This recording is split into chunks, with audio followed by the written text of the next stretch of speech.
যখন আওয়ামী লীগ নিষিদ্ধ করার কথা বলে সেটির বিপক্ষে যে বিএনপির যে অবস্থান, সেটির জন্য তাদেরকে ধন্যবাদ জানাই।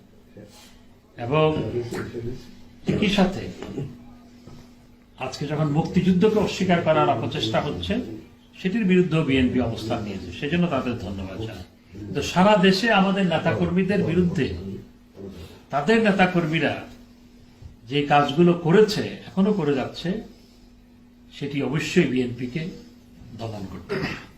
এটি কখনো কাম্য নয়।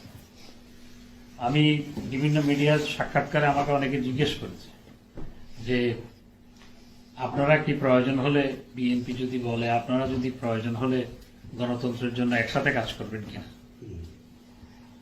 রাজনীতিতে শেষ কথা বলতে কোনো কিছু নয়।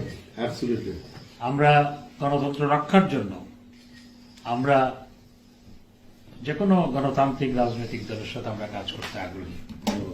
আমরা 2006 সালে আন্দোলন করে বিএনপির বিরুদ্ধে আন্দোলন করেছিলাম। 2006 সালে আন্দোলন করে বিএনপিকে ক্ষমতা থেকে বিদায় নিতে হয়েছিল। এক বছর পর 2007 সালে আমরা বিএনপি সহ একত্রিত হয়ে তৎকালীন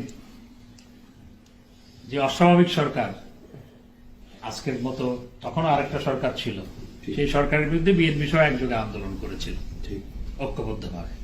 সুতরাং আমাদের দেশে সেই উদাহরণ আছে।